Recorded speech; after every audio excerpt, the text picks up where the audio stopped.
Terima kasih atas dukungannya kepada Diah Tombok Channel. Jangan lupa nonton. Terima kasih.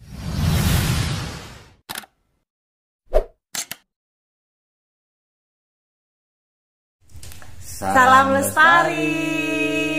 Halo lor, kembali lagi di Diah Tombok Channel. Masih bersama saya Diah dan Mas Bojo, Mas Alex Pujiwinarto. Yang pertama kami mau minta maaf karena video The Complete Story ya Mas, yang terakhir itu karena hujan jadi suaranya, audionya jadi nggak bagus. Nah Mas Alex setuju untuk merimake itu.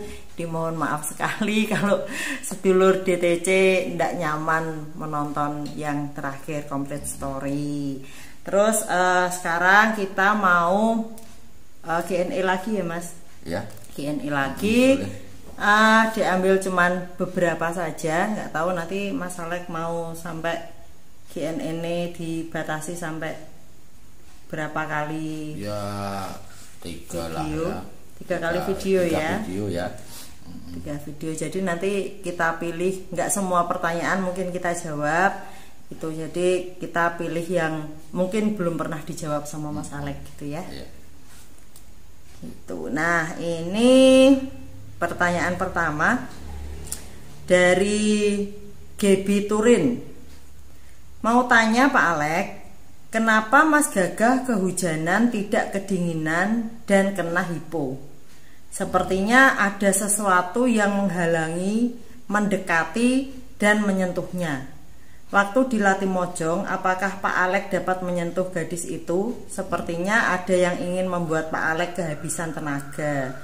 Seandainya Pak Alex naik lagi ke tempat Mas Iqbal mencari Mas Gagah, tidak ada juga, lalu turun, menurut Pak Alex, mampukah mencapai desa Limpak Tepus?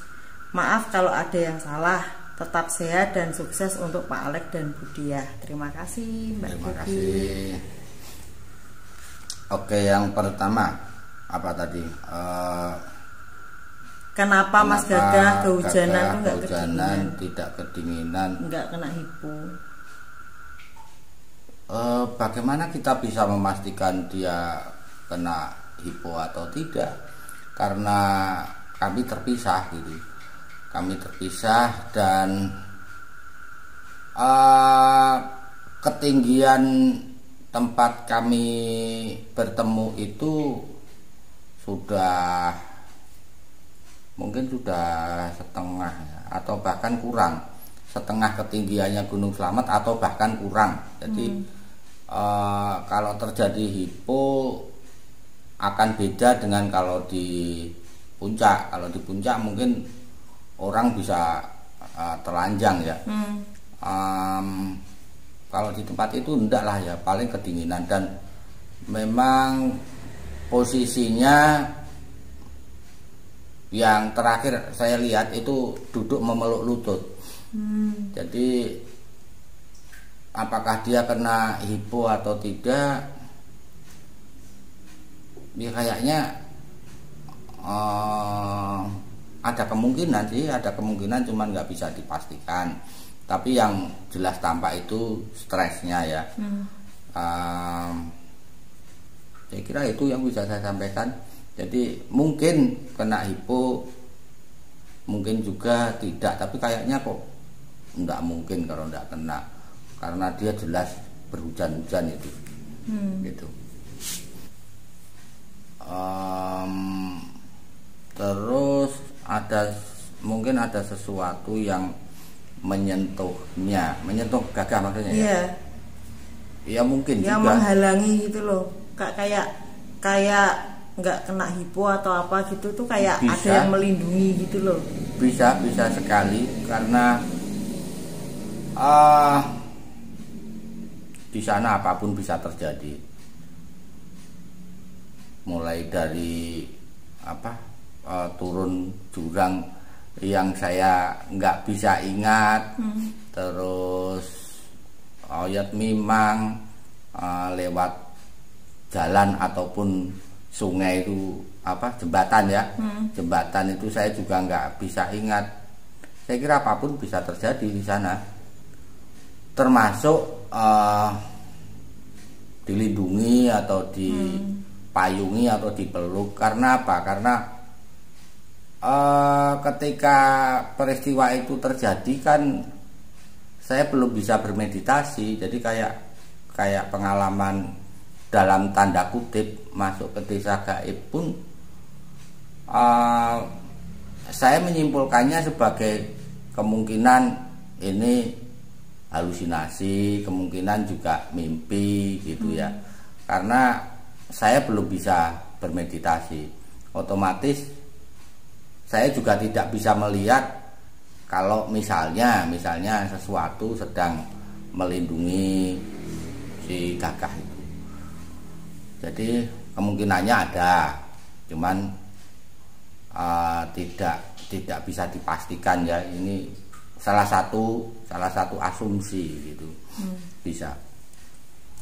Terus membandingkan dengan pada waktu saya ketemu hantu Popo di Latimojong ya. Jenengan benar, jadi Anda benar. Saya tidak menyentuhnya. Entah karena memang tidak berniat atau memang niatnya hilang, jadi sebenarnya berniat tapi takutnya kalau dia melirik. Jadi sebenarnya berniat tapi hilang juga bisa, atau ada dinding juga bisa. Tapi kalau tak rasakan aneh juga. Ini cewek enggak jelek lah, enggak jelek, dan biasanya saya itu nakal pada waktu muda lah, ini kok enggak gitu. Padahal cuman berdua gitu. Bagus lah. Bagus apanya? Iya bagus kalau nggak nakal gitu loh, kan nggak boleh nakal. Iya. Sudah. Nah terus ini Mbak Gaby itu berasumsi sepertinya ada yang ingin membuat Pak Alex kehabisan tenaga gitu loh. Nah seandainya Pak Alex itu naik lagi ke tempat Mas Iqbal mencari Mas Gagah, nah tidak ada juga, terus turun lagi, mampukah jenengan mencapai desa Limpak Tepus gitu loh? Bentar, yang sebelumnya tadi seolah-olah pengen membuat saya kecapean, berarti ini waktu saya mencoba naik itu kepleset-pleset itu atau gimana? Ya mungkin. Ini gini, aku ya mungkin. Jadi bahkan saya kadang-kadang berasumsi juga bahwa saya tidak benar-benar melihat gagah. Jadi bisa saja itu jin gitu. Karena apa? Wawasan saya kurang, pengetahuan saya kurang pada saat itu, dan kondisi saya sangat lemah gitu. Jadi segalanya mungkin. Terus apakah gagah bisa mencapai? Bukan. Nek jenengan naik lagi ke tempatnya Mas Iqbal, kan ada kemungkinan Mas Gagah ke sana. Ya. Mencari Mas Gagah, tapi nggak ketemu. Terus jenengan turun lagi, itu mampukah jenengan mencapai desa Limpak Tepus gitu loh? Nggak bisa. Karena kan habis tenaga gitu loh, Mas. Sudah habis pasti. Sudah habis. Jadi kalau misalnya waktu itu saya memaksakan diri dengan cara kalau naik langsung ke ini jurang yang tinggi-tinggi itu, ada dua kan jurangnya yang tinggi itu jelas tidak bisa. Berarti saya harus melambung. Kalau aku melambung sampai di sana ya sudah habis, tenaganya sudah tidak ada lagi untuk turun. Karena pada waktu ketemu gagah kaki cedera. Nah itu ya. Itu sudah mulai mau bengkak gitu. Jadi besoknya sudah mulai membesar. Nah itu kalau aku pakai berjalan ke atas ya rasanya hampir 0% bisa turun. Sudah tidak memungkinkan. Selain karena stamina juga kakinya gitu. Ada kemungkinan malah nggak selamat ya Mas, atau gimana? Sangat besar kemungkinannya kalau habis ke tempatnya Iqbal itu terus kembali turun di tengah jalan, paling saya sudah tidak kuat gitu. nggak bisa jalan, artinya nggak bisa jalan karena kalau sampai nggak bisa jalan kemudian hanya merayap terus, itu juga mustahil turun. Karena apa? Karena merayap ini kan hanya dipakai untuk menembus semak-semak. Nah, tapi kalau sudah sampai jurang kan tetap bisa saja kaki ini harus bisa bertumpu gitu. Begitu. Oke, semoga bisa menjawab pertanyaan Mbak Debbie. Selanjutnya dari Endah Widyastuti. Salam untuk Pak Alek dan Bu Diah. Salam Mbak Endah. Pak Alek, mungkin tidak tragedi itu terjadi karena akibat dari mendaki bertiga atau ganjil. Kan banyak mitos Mas, kalau mendaki ganjil gitu kan nanti ada sesuatu yang akan terjadi gitu. Kalau seperti itu hanya Tuhan yang tahu ya, karena saya sendiri menganggap hal seperti itu takhayul, termasuk memakai pakaian warna hijau ya, itu juga takhayul. Saya sering juga pakai pakaian hijau pupus ke pantai selatan juga nggak terjadi apapun. Bahwa itu terjadi sesuatu pada orang lain, kalau logika saya, misalnya ada orang memakai pakaian hijau tenggelam di Laut Selatan. Pertanyaan saya adalah, ada nggak yang tenggelam di Laut Selatan tapi pakaiannya merah? Ada nggak yang pakaiannya putih tapi juga tenggelam? Saya kira jawabannya ada. Jadi sama saja warna apapun. Itu saya loh ya, saya tidak menyarankan teman-teman untuk melakukan hal yang sama karena mungkin keyakinannya beda. Saya kira bukan karena ganjil. Kita pernah juga tahu mendaki di mana itu, Arjuno ya. Arjuno itu yang di jalan diingetin kok mendakinya ganjil. Nah, itu toh sama orang yang di tengah hutan itu. Dan ternyata nggak terjadi apapun. Saya kira berlima itu. Enggak tahu. Saya, kamu, Detrin, Garuda, Senia, lima orang. Nah itu diingetin. Ternyata juga nggak terjadi apapun. Kalau terjadi kayak kamu hilang dan sebagainya, itu kan karena kamu makan mie, bukan karena ganjil kan. Gitu. Berhenti makan mie dulu.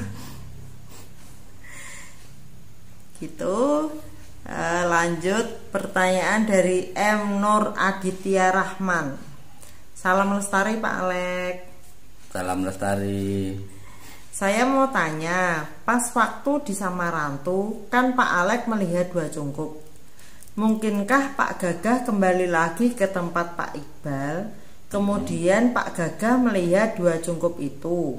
Lalu Pak Gagah membawa jenazah Pak Iqbal ke dalam cungkup itu. Sehingga pada waktu pencarian tim SAR mereka jadi tidak terlihat dan hanya tercium bau bangkainya saja. Mengingat jin mempunyai kemampuan untuk menyembunyikan atau menyelimuti manusia. Mungkinkah seandainya Pak Alek bisa melihat atau menemukan lokasi cungkup itu kembali, Pak Alek bisa menemukan titik terang keberadaan dua sahabat Pak Alek? Ini pertanyaan yang sulit karena apa? Ini semua kan hipotesa ya. Yang pertama begini, jarak antara Samarantu sama Curug Minger, tempat terjadinya musibah itu jauh banget dan tidak ada treknya. Jadi cungkup itu saya melihatnya di Curug Minger, kemudian cungkup di Samarantu. Nah kejadian Iqbal jatuh itu di atasnya Curug Minger. Nah setelah ditinggal Gagah kan Iqbal dan saya berdiskusi tentang cungkup yang tadinya dia yakini sebagai halusinasi, sebagai fata morgana, kemudian dia meyakini setelah terjadi musibah itu sebagai apa namanya itu? Pertanda ya, firasat sebagai firasat. Nah, firasat berarti kan sesuatu yang datangnya dari Tuhan, gitu ya. Itu keyakinan kami pada saat itu, terutama Iqbal. Jadi sebenarnya Tuhan sudah memberi tanda bahwa akan ada peristiwa seperti ini, cuman kami gagal membacanya, kan gitu. Nah, berarti ini bukan penampakan gaib, gitu loh. Itu yang kami simpulkan, seperti itu. Nah, tetapi kembali ke pertanyaan, bisa nggak kemudian di Curug Minger itu juga ada cungkup yang dilihat gagah, kemudian Iqbal dibawanya ke situ? Ya bisa saja. Ada kemungkinan seperti itu. Cuman pada waktu saya menunggui Iqbal itu 4 hari, saya tidak melihat bangunan, melihat dalam tanda petik orang-orang beraktivitas gitu. Saya hanya merasa bahwa ketika sampai di Curug Minger ada aktivitas yang besar di situ. Jadi bulu kuduk ini merinding. Kemudian dari keterangan tim SAR yang tidak bisa memasuki daerah itu, kemudian menghubungi paranormal, itu juga menyatakan bahwa itu ada satu desa gaib di situ. Kemudian ketika saya masuk ke desa gaib di Tembelang itu, mereka juga menyampaikan, jadi jin-jin ini menyampaikan bahwa saya juga sudah melanggar wilayah Curug Minger, di mana itu adalah desa yang sangat besar dan ramai gitu. Tapi saya sendiri nggak lihat ya, cuman bisa merasakan waktu itu. Nah, saya kembali ke situ kan, kembali ke tempat Iqbal jatuh itu kan hanya sekali ketika rekonstruksi itu, dan itu pun kan saya juga belum belajar meditasi, jadi ya hanya merinding-merinding aja gitu. Jadi nggak lihat itu aktivitasnya, termasuk bangunan-bangunan gitu ya. Jadi mungkin apapun mungkin di sana. Cuman untuk menegaskan itu ya atau tidak, saya nggak berani, nggak bisa, karena saya nggak berani berspekulasi untuk hal-hal yang sifatnya gaib. Kecuali saya alami sendiri, saya lihat sendiri, saya akan sampaikan gitu. Ampun. Lanjut dari Eti Suwarti. Om Alek, aku mau tanya banyak. Ini ada 3 pertanyaan nih. Yang pertama, kalau nggak salah di konten-konten sebelumnya Om Alek bilang bahwa Om Gagah di kampus awalnya ikut UKM climbing. Bayanganku itu semacam wall climbing gitu. Dan akhirnya Om Gagah keluar dari UKM itu karena lebih tertarik langsung ikut Om Alek naik gunung ketimbang praktek climbing di lingkungan kampus. Apakah benar yang dimaksud itu Om Gagah sebelumnya ikut UKM wall climbing? Kalau benar, apakah itu bisa jadi bekal Om Gagah buat menaiki tebing atau jurang-jurang sungai tersebut menuju ke tempat Om Iqbal? Ya, itu dulu ya.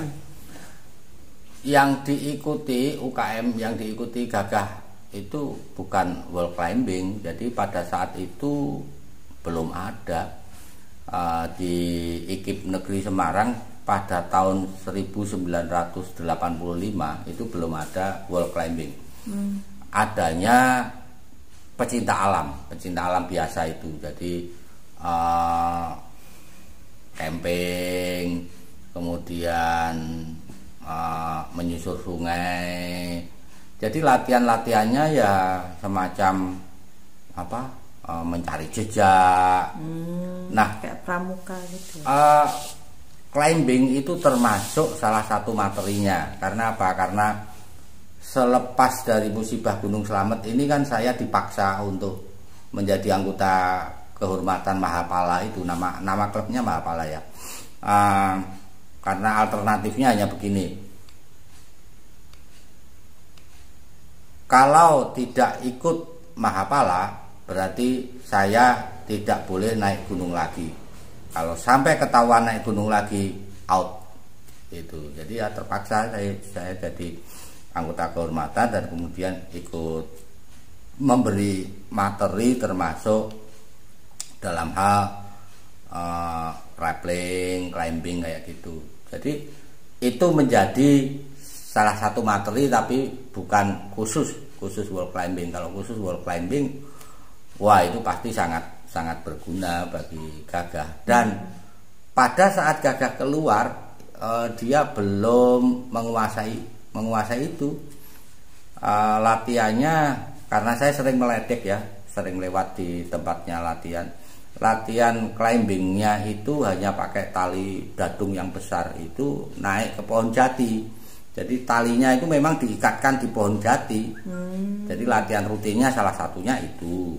Kemudian merayap ya kayak gitu. Oke, yang kedua, andai kata Om Gagah bisa sampai ke tempat jenazah Om Iqbal, apakah memungkinkan bagi Om Gagah menguburkan jenazah Om Iqbal, sedangkan Om Gagah nggak punya alat yang bisa untuk digunakan menggali tanah? Ya, jawaban saya tidak bisa. Saya sangat yakin. Sebab kalau Gagah bisa, saya pasti bisa. Nah, saya tidak menguburkan itu karena saya tidak bisa. Jadi tidak ada alat. Kemudian tanahnya itu berbatu-batu. Jadi kalau cuman dahan yang cuman dipatahkan begitu, tidak akan bisa itu untuk membuat lubang gitu. Dan kondisi Gagah lebih lemah, jauh lebih lemah daripada saya, sehingga akhirnya karena saya tidak bisa memakamkan, ya sudah terpaksa saya ganjal pakai batu-batu itu. Kalau itu jawaban saya tegas, itu tidak mungkin. Kalau dia sampai ke sana, dia tidak bisa menguburkan itu. Kalau dia mau mencari katakanlah tanah atau gua yang berlubang, dia harus bisa menurunkan jenazah ini melewati Curug Minger.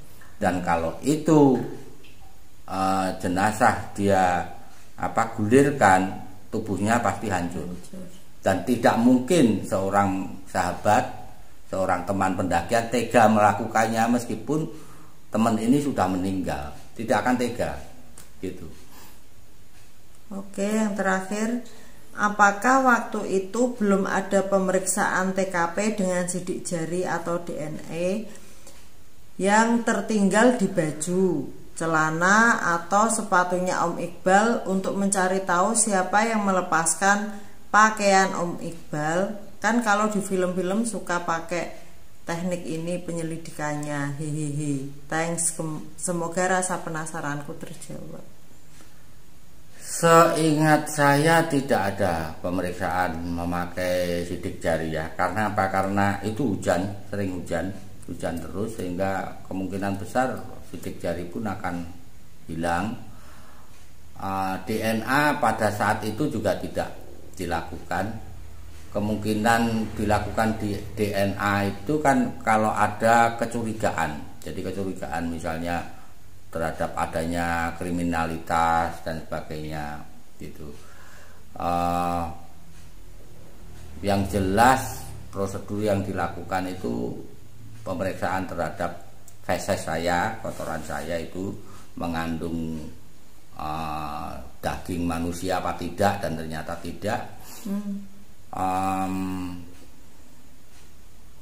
Terus ini keselarasan antara keterangan saya sama barang yang ditemukan itu, dan setelah foto jadi itu dicocokkan, udah begitu aja.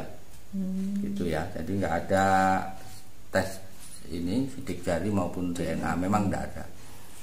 Gitu. Oke, lanjut. Ini pertanyaan dari Faisal Ikhwan. Mumpung ingat, Pak Alex, saya mau tanya lagi dan lagi. Silakan. Tadi baru nonton ceritanya Mas Pacet. Nah, yang mau tak tanyain, apa sungai yang dilewati Mas Pacet sama persis dengan sungai yang dilewati Pak Alex?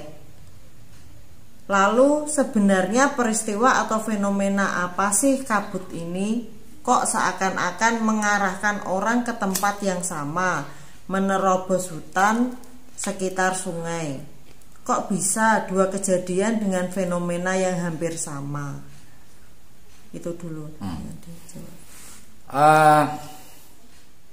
Saya tidak yakin, artinya juga tidak menolak. Jadi bisa iya bisa tidak bahwa lokasinya tepat sama.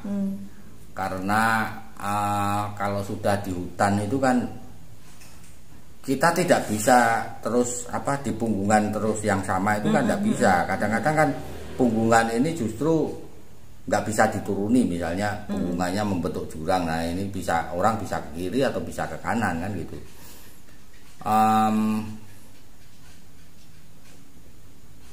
Terus mengenai kabut, kenapa kabut ini mengarahkan ke kanan? Nah, waktu kita di tempatnya Mas Pacet kan kita membahas itu ya. Jadi kenapa kalau terjadi tersesat karena kabut atau karena nggak ada jalan setapak di hutan, kita itu cenderung ke kanan. Ini fenomenanya kan sama dengan di Semeru. Jadi kalau di Semeru kita kehilangan orientasi itu kita cenderungnya ke kanan, padahal di kanan jalur itu justru blank 75 yang sangat bahaya itu. Nah kesimpulan kami, karena kami ini bukan orang kidal, jadi orang normal. Kalau orang normal tidak ada orientasi, kita akan cenderung ke kanan. Kalau yang kidal dia akan cenderung ke kiri. Nah jadi yang jelas saya dan Mas Pacet sama-sama dari puncak itu karena kabut ke arah kanan. Tapi apakah sungainya persis sama? Saya tidak membenarkan, tapi juga tidak menolak, gitu ya. Gitu. Terus kata Mas Pacet, kok ada cerita kalau Mas Iqbal diikat pakai tali kuning? Gak gitu jelas karena suara motor. Apa saya yang salah dengar? Ada di menit-menit akhir video bersama Mas Pacet. Menurut tanggapan Pak Alex itu bagaimana? Saking penasaran sama detailnya sampai-sampai pengen rasanya ikut nimbrung sambil ngopi pas Pak Alex dan Mas Pacet berbagi pengalaman di video itu. Memang videonya ini ya Mas, ya, pas di tempatnya Mas Pacet karena memang rumahnya Mas Pacet sebelah itu sebelah jalan yang besar dan ramai sekali. Tapi saya nggak ingat kalau Mas Pacet ngomong itu. Aku juga enggak diikat pakai tali kuning dan itu tidak mungkin. Kalau ada tali saya pasti pakai untuk hal yang lain, bukan untuk mengikat si jenazah. Jadi kalau ada tali, pasti tali itu kita pakai untuk membuat tandu. Kalau apalagi kalau panjang ya talinya, kita bisa bikin tandu. Sayangnya tidak ada. Mungkin isunya ya, karena apa? Karena waktu saya di rumah sakit pun, karena saya nggak boleh ngomong ya, tapi kan cerita-cerita itu kan berseliweran, kemudian dicek ke saya benar nggak jenazahnya diikat di pohon lah, ada yang bilang diikat di batu. Ya saya ganti tanya, diikatnya pakai apa? Wong tidak punya tali. Kalau ada tali ya pasti kita pakai untuk menyelamatkan Iqbal kan gitu. Sayangnya tidak ada. Coba nanti kita cek ya. Apa Mas Pacet bilang begitu? Seingat saya tidak. Seingat saya. Gitu. Oke, mau lanjut apa sudah? Lanjut aja. Ya udah. Pertanyaan berikutnya dari Dimas Prasetyo. Bapak, saya Dimas dari Blora, Jawa Tengah. Salam. Tetangga Mas. Saya mau bertanya, dan jika Bapak berkenan, Bapak bisa menjawabnya. Gini, apakah Bapak masih punya rasa yakin kalau Pak Gagah masih hidup sampai sekarang dan menetap tinggal di Gunung Slamet? Seperti pertanyaan Bapak di video, jika Pak Gagah tidak mau pulang dan ingin tetap menetap di sana, dan apakah beliau jika masih hidup ada kemungkinan tidak jika beliau tinggal di daerah desa di kaki Gunung Slamet? Terima kasih.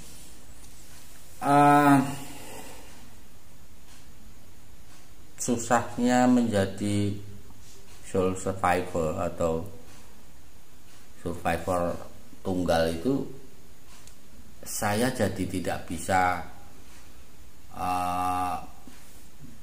berhipotesa gitu, karena dengan asal berhipotesa saya bisa menempatkan diri pada posisi yang nyaman. Paham maksudnya? Saya kan bisa aja berhipotesa, dia sudah misalnya ya sudah tinggal di situ, di desa gaib. Jangan-jangan ini sebuah alibi supaya saya tidak usah mencari. Kan nggak bisa begitu kalau saya ya. Ada tidak 100%, ada beberapa persen dugaan jangan-jangan begitu gitu. Ada juga dugaan jangan-jangan dia bertemu binatang buas. Ada juga dugaan jangan-jangan dia ke tempatnya Iqbal, terus sampai di tempatnya Iqbal dia kemudian memutuskan ya sudahlah saya akan bersembunyi atau apalah supaya nggak ditemukan, bisa saja. Karena saya yakin Gagah pasti meyakini bahwa saya bisa sampai desa. Karena apa? Karena 4 kali pendakiannya itu bersama saya. Dia tahu bagaimana saya di gunung, di hutan. Dan pada malam terakhir saya berdialog dengan dia itu kan saya tetap bersikeras, ayo turun, kita harus turun, makanya kamu jangan banyak berteriak, besok kita akan turun. Jadi dia tahu betul bahwa niat saya untuk sampai ke desa untuk menceritakan tentang kecelakaan ini sangat kenceng gitu. Itu berarti jawabannya toh. Satu lagi ya. Boleh. Dari Markonah, ini agak melenceng dari Gunung Slamet ini. Tapi menarik juga. Pak D. Alex, saya mau nanya. Tapi ini agak belok sedikit. Enggak apa-apa. Pak D. Alex, apakah bisa mencari Alfi yang hilang di Gunung Lawu dengan meditasi? Ini enggak melenceng sedikit, ini melenceng banyak. Sebentar, tolong ambilkan itu minum. Alfi itu kan yang Lawu. Pendaki Lawu dari Magelang itu ya? Iya, yang balapan sama cewek itu toh, terus gak sampai di puncak. Saya ikuti juga itu beritanya dan saya prihatin. Saya memang bertapa di Lawu. Saya bisa ya nggak bisa banget ya, tapi agak bisa bermeditasi. Saya bisa kontak juga sama mereka, dan saya juga bertanya apa sih yang sebenarnya terjadi. Tapi jawaban mereka itu tidak bisa saya publish. Kenapa? Karena ini etika. Saya membahas tentang Alfi itu ada kemungkinannya keluarganya menonton. Jadi perasaan keluarganya saya nggak bisa abaikan gitu loh. Jadi apa yang dilihat dengan meditasi itu bukan sesuatu yang bisa dipakai sebagai patokan. Itu kan penglihatan aja. Di bidang apapun tidak ada yang namanya kesempurnaan ya. Sedangkan ilmu yang tingkat keilmiahannya aja, tingkat kepastiannya aja sudah sudah tinggi aja nggak bisa dipakai sebagai patokan, apalagi metafisika atau parapsikologi seperti ini sangat nggak bisa ya. Begitupun dengan jujur saya jawab, meskipun ada interaksi ya, apa yang terjadi terus sekarang ada di mana, saya tetap tidak bisa mencari. Kalau bisa sudah saya cari, karena saya perasaannya kan jadi sama dengan keluarga teman-teman saya ya, betapa inginnya saya membantu meringankan beban batin mereka dengan menemukan itu ya. Nah, tapi kan nggak bisa gitu. Jadi kemampuan kemampuan saya sangatlah rendah, meskipun saya bisa sedikit bermeditasi, tetapi ini sangat tidak bisa dipakai sebagai patokan untuk mencari. Nah, logikanya kalau saya bisa, pasti saya sudah menemukan kedua teman saya, gitu ya. Ini dari Kuchiyose Edo Tensei. Alhamdulillah pertanyaan saya dijawab. Salam lestari buat Pak De Alek yang maco dan Bu Didiah yang glowing. Maconya dari mana? Enggak maco. Saya juga gak glowing. Saya mau nanya lagi, setelah pencarian terakhir nanti, adakah niatan Pak D untuk membuat kisah ini dalam sebuah film? Karena ini merupakan kisah legendaris yang bermanfaat bagi pecinta Diah Tomblok Channel. Semoga kalian diberikan kesehatan dan panjang umur dalam penjagaan Tuhan. Amin. Amin. Jadi tentang pembuatan film itu saya sudah menjajaki ke beberapa teman untuk menanyakan kira-kira teknis dan biayanya seperti apa, dan kesimpulannya adalah ini akan membutuhkan biaya yang sangat besar, teknisnya juga sulit sekali karena harus membawa alat-alat film yang rumit dan besar itu masuk ke hutan perawan. Sebab kalau berdasar kisah nyata, setidaknya harus lokasi yang mendekati gitu. Kalau yang desa gaib itu kebetulan sekarang sudah ada jalan setapak ya, akses jalannya itu bisa lah.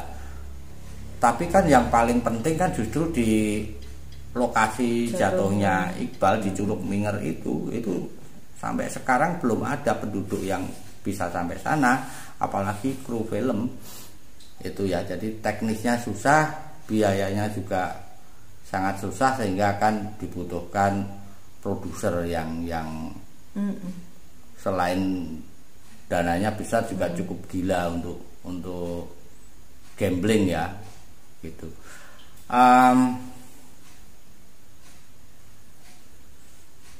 Apakah ini kira-kira bisa bermanfaat atau tidak bagi pendaki? Saya kira tidak tergantung dengan difilmkan atau tidak. Nah, itulah makanya saya buat atau kita buat complete story itu supaya kita bisa melihat dengan detail gitu ya. Jadi kalau untuk pembelajaran saya kira bisa lewat menonton complete story ini dan Q&A gitu. Jadi banyak yang tidak tercover di complete story itu ada dalam Q&A. Nah, cuman saya kan kadang-kadang juga menonton itu ya. Saya lihat pertanyaan-pertanyaan itu, ada banyak pertanyaan yang sebenarnya sudah dijawab. Itu ditanyakan lagi, berarti kan menontonnya tidak komplit. Nah gitu. Jadi kalau untuk pembelajaran complete story sama Q&A itu saya kira sudah cukup. Tapi kalau untuk memberikan gambaran yang lebih real atau bahkan mungkin lebih dramatis ya, saya tidak bisa apa-apa kalau dalam soal ini gitu. Jadi saya nggak punya kemampuan dana maupun teknisnya Oke Mas, lanjut dari Fahmi Umar. Ya. Salam lestari. Mas Alek meminta Mas Gagah turun saat dia di atas tebing atau jurang. Tapi Mas Gagah tidak mau. Ya. Pernah nggak Mas Alek kepikiran kenapa Mas Gagah tidak mau turun? Apa mungkin karena Mas Alek sudah sering meninggalkan mereka berdua sejak saat naik gunung tersebut, bahkan saat salah satu dari mereka sakit atau pincang? Terima kasih Mas. Kalau panjenengan pendaki, saya akan tanya, pernahkah Anda benar-benar tidak meninggalkan? Itu karena mustahil kalau orang mendaki gunung tidak meninggalkan. Paham ya maksudnya? Tidak bisa kan di jalan setapak kita mau berjalan berlima, tidak bisa, atau bertiga, tidak bisa. Pasti ada yang di depan, ada yang di belakang, gitu ya. Ini jujur ya. Kenapa saya ceritakan seperti itu? Setiap manusia itu kalau terjadi kasus mencari siapa yang salah. Dan dengan tegas saya katakan, saya yang salah dalam tragedi ini. Saya tidak bisa menyalahkan mereka yang meninggal, karena saya yang masih hidup, sehingga saya masih bisa mengambil tanggung jawab itu, gitu. Jadi soal meninggalkan, saya kira semua pendaki juga begitu. Jadi biasa kita berjalan, nanti kalau sudah terlalu di depan kita diteriakin, atau kalau kita di belakang kita ganti neriakin, jangan jauh-jauh gitu ya, jangan cepet-cepet. Itu saya kira peristiwa yang terjadi hampir di semua pendakian. Jarang sekali orang yang berjalan beriringan aja, betul-betul hanya menjaga langkah dan sebagainya. Karena ini juga tiap orang punya mekanisme yang berbeda, ya. Ada yang harus jalannya agak cepat tapi sering berhenti, ada yang model yang jalannya lambat tapi terus. Nah gitu. Biasanya kemudian diambil jalan tengah, sekian menit atau sekian meter berhenti. Nah untuk itulah base camp itu menyediakan pos. Nah sebenarnya untuk itu, supaya mereka masih bisa punya titik-titik pemberhentian itu.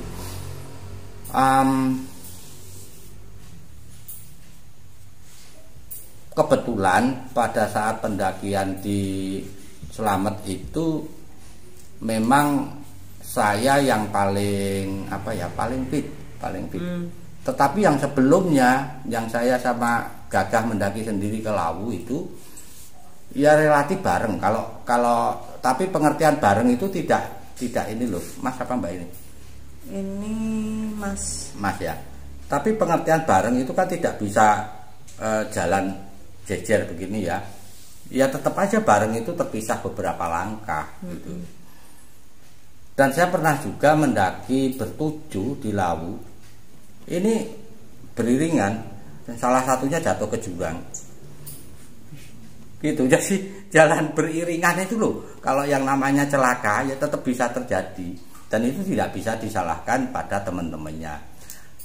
Ini yang kasus itu loh ya. Kalau kasus Gunung Slamet, karena saya yang masih hidup, maka mari kita simpulkan bahwa semua keputusan saya yang ambil, saya yang salah.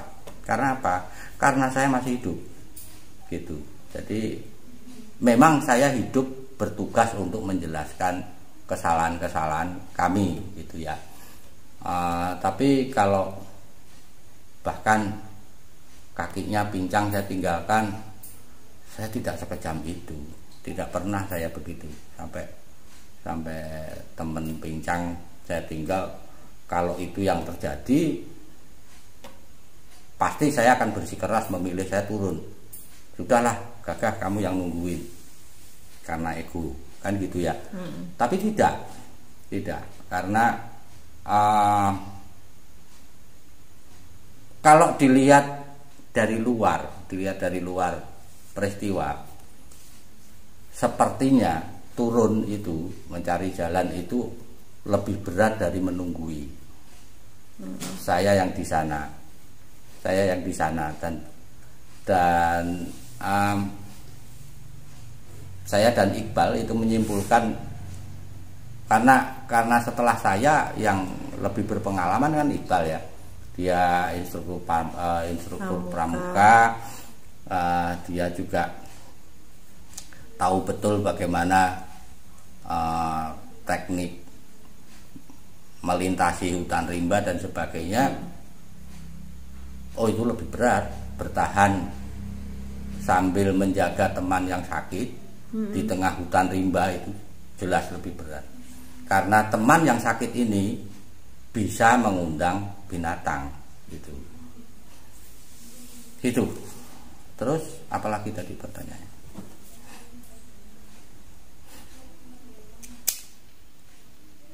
Ya itu, apa mungkin karena Mas Alex sudah sering meninggalkan mereka berdua sejak naik gunung tersebut? Tidak. Bahkan salah satu dari mereka sakit atau pincang. Diare. Si Gagah itu diare, tapi kan selalu pakai ukuran toh. Ada toh itu di konten, masa enggak sih? Jadi saya ada di depan, kemudian nanti ukurannya pakai teriakan, karena waktu itu belum musim peluit itu. Kalau sekarang kan enak ya, pakai peluit itu, prit sana ganti prit itu. Selain teriakan itu baterai, sorotan baterai.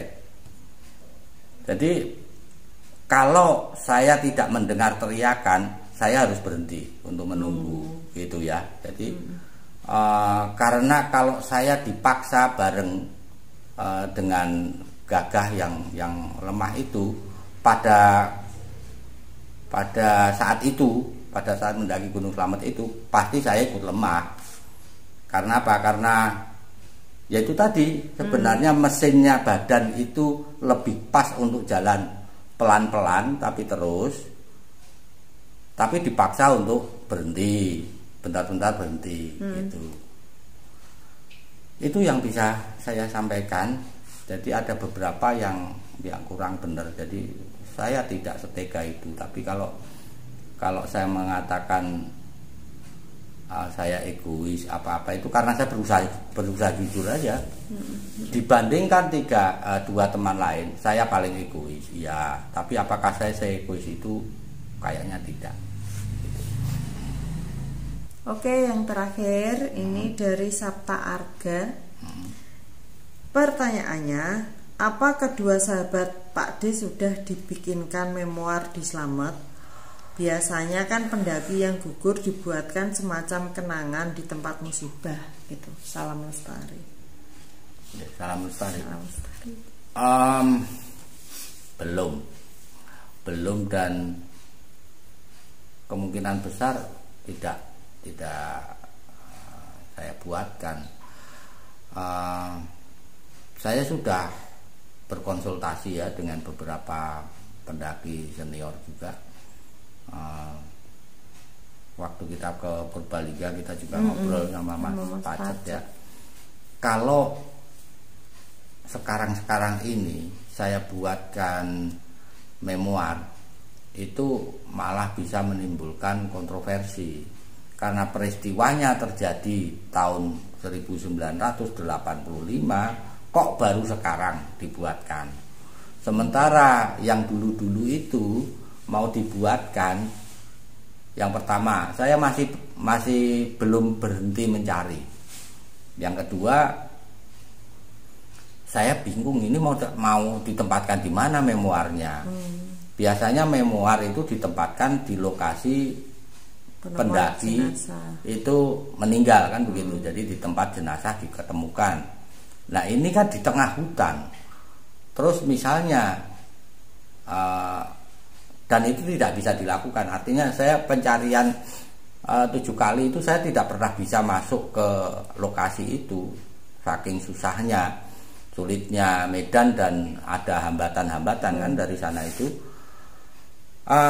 Andai kata saya sukses gitu ya, saya sukses bisa Terus yang mau lihat siapa?